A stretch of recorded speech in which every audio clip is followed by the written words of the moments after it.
I've always felt that it was really important to preserve what Balanchine taught me, to carry it on, because he often, when he made a ballet, it's like he didn't think about it. It was our responsibility to keep it intact the way he showed it. He'd make maybe little, not often would he change ballets, but it was so beautiful. And he partnered me doing the whole thing. He partnered me every movement he did. And then I would do it with Conrad, who was an amazing partner in it. It's really about the man partnering, because you just have to throw yourself and trust your partner. And Balanchine was an extraordinary partner.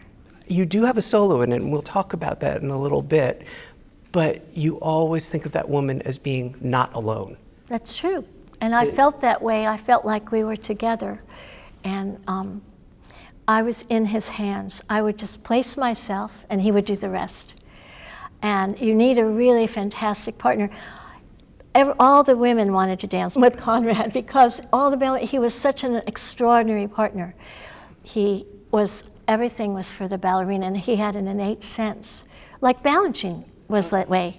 He knew what you could do, how you would fall, and it just evolved. Conrad, I'd like to, because Patty's talked about how partnering went and that Balanchine was involved in it,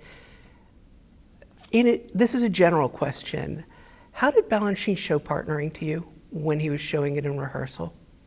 Do you remember? Well, he'd just do it.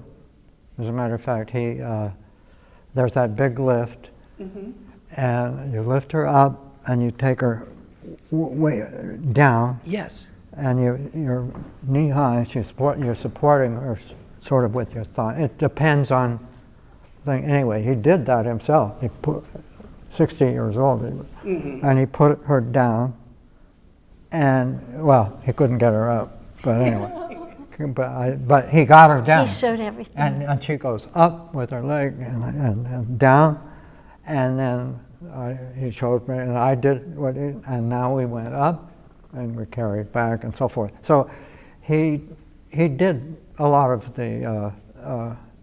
He could do. He was a good partner, and he could do all the things like that. How literal did you take it? I mean, if he showed something, did you look at it and go, something close to and let me figure it out, or did you do, his hands are here and I'm going to do that? No, he'd say he wants this and to look like that, and sometimes I would do it so it was how he wanted to do, the shape he wanted to do. I might have to put my hand under, so whatever, the way I would do it, and then if it worked, or if it didn't work, we'd change it until he was looking at the portrait of what he wanted in his mind. And the big picture. And he would say, I want this, and then maybe I would have to do it, maybe he would do it, so we sort of worked together. He was a good partner too. Yeah, but he also gave you kind of, this is the final goal. Yes, absolutely. And then you would kind of, and you would figure out, okay, how do I give that to him? Yeah, that's some of it is what I see him doing, some of it is what I hear him saying. He had it in his mind, and sometimes we were the mechanics to put something together, like wiring something, that's how we. Absolutely. So that's how he. I'm going to ask another question about partnering. I noticed throughout this rehearsal, you have a natural way of partnering that's one-handed. You're always scooping the girl with a single hand. Do you remember that from how it felt to you as well? Am I saying something that sounds right to you? Yes, because it's so important that the hand be so that your body can move and fall off balance with the right arm. If you have the other arm that's not that's not comfortable, you can't fall in a free way. And his natural, because a lot of the times, and I saw this in rehearsal, the natural thing for the man to do now is he's got a two-handed grip on the ballerina for a lot of the lifts, and for even this, that he's doing it with two hands. When I watched the tape and when I watched you show it and think about it, it was always one hand steady the other. Does that sound right? Am I getting it wrong? No, you got it exactly right. So what you're doing... Yeah, I'd pick her up, this arm would come, but this hand would be here, and then I'd go back, so she'd go up, but I'd have her in her back and pushing my elbow into her. So, and then I'd put her on my knee. Practically, see, there's different size. They're bigger people. Right. So it was a little different. They couldn't get, this. Also, like the lift that we're talking about, the lift with the dip. He went down, put her on his thigh. They're getting the shape that you want, but it has to be what they can do with the sizes. They're different sizes. But there was something funny when Mr. Balanchine showed us this lift. He wanted me to fall forward, but I fell back. And he said, "Oh, keep it in. That looks good." So it became that because otherwise he would have done sauté front, and I would have landed front. But somehow when you lifted me, when I did it with Mr. B, and then he went in the front and watched me do it with Conrad, I just fell back, and he said, "Do it." So that's what it became. Because he always wanted the most natural, Where the body way. would He go. was unbelievable, and he went so fast with this. How long did it take? It was actually slower than a lot of the other ballets. He was kind of stumped. He had me doing this bourrée across the floor, and he said, no. And then he went to, I think, his house in Long Island, and then he came back, and he had all these amazing ideas. And then it just flowed so naturally. Do you remember, either of you, how this ballet was cast? We were on tour somewhere. I think we were in Israel, or we were on tour. And he had this little book, and it was the score of Brahms. He never asked me who I wanted to dance with. But he said, "I'm doing Brahms, and who would you like to dance with?" I said, "Oh, Mr. B, I couldn't. And then he thought a minute, and he said, "Conrad, it'll be different. Because it wouldn't have been Villela. It wouldn't have been Eddie Villela. So I would have never have had something like this to do with Edward. We wouldn't have ever done something with all the overhead lifts and partnering and something as beautiful. But you made all your partners so happy because you were amazing. Mr. B, he could give you anything with the women, and you'd be able to do anything he wanted. And we always felt so secure with Conrad. It was such a pleasure. It's never been quite the same. I've done it with lots of people, and that's why when we knew we were coming, I was so happy to have that, because there's nothing in performance. We didn't know what we looked like actually doing this ballet, but to look at the original is important for the archival. Agreed. We wanted to go back to what we remembered him. How would you prepare to get ready to do a performance of Brahms-Schoenberg? I'm just kidding, but don't rehearse at all. So you're like, get on. How would you warm up? Oh, well, the typical bar. Which was pliés and grand battements. And straight out bar was what? Straight, I was very square in those days. And so I did what all the dancers would do. Push-ups ever for this kind of thing? No push-ups. No, just bar. Never did weights or anything. The girls were the weights. That's how we got strong. We didn't have to do It was partnering was enough. Yeah, I was, naturally strong, so I didn't. Didn't have to. I don't know why. I got a small. Everything's sort of compacted. I got long legs, and and then if the girl does the right thing, it's like lifting your own arms. The whole thing is really not that hard. I think it's important to mention here the one thing that you said several times during the coaching session. You were always, it's simpler.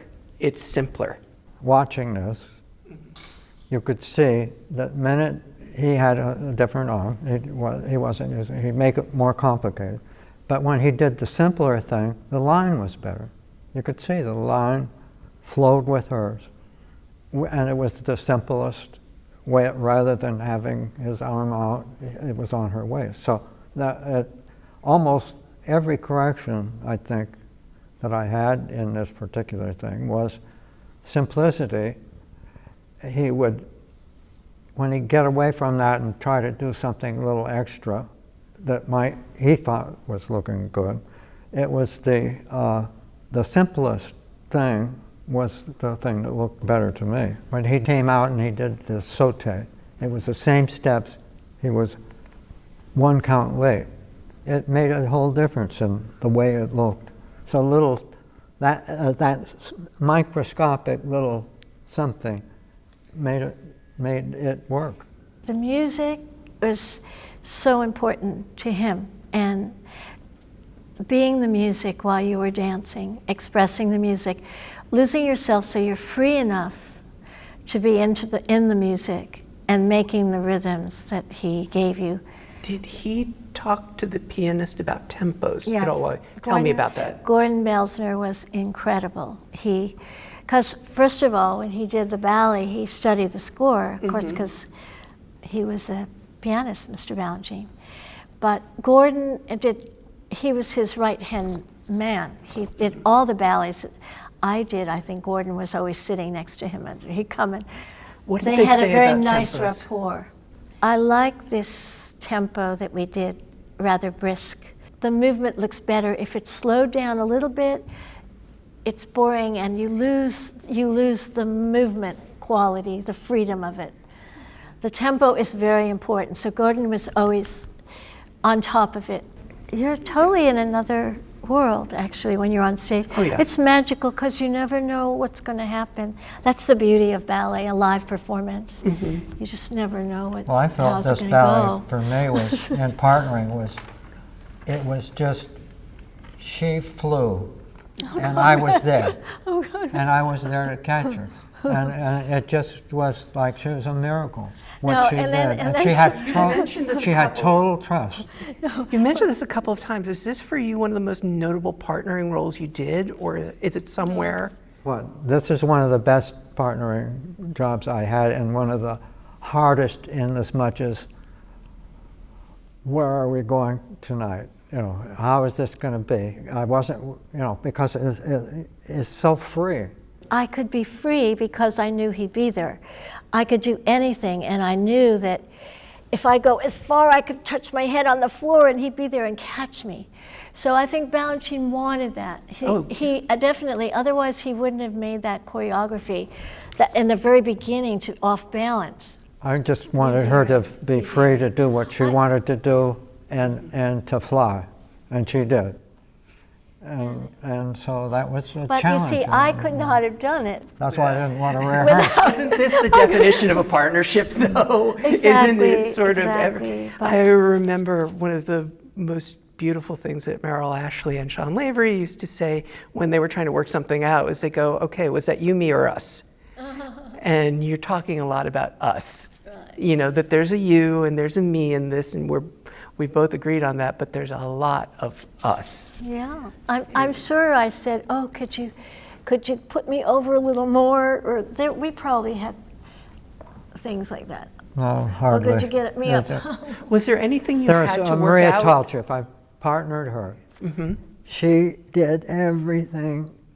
If it wasn't exactly correct to the nth degree, I knew exactly what she was going to do. She always did it, but it was always such a classical pas de deux or something that she did. She did very classical things. Maybe Firebird, she flew, but in most of the other things that we did together, Nutcracker, pas de deux and things, it was always the same.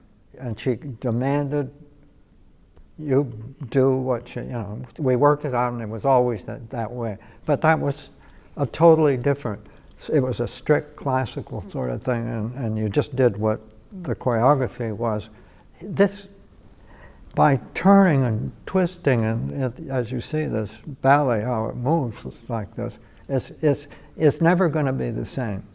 I mean, they're going to be doing this, and then they're going to have to sort of improvise. They're not going to be always in the same spot, but always be ready for a different turn, a different angle.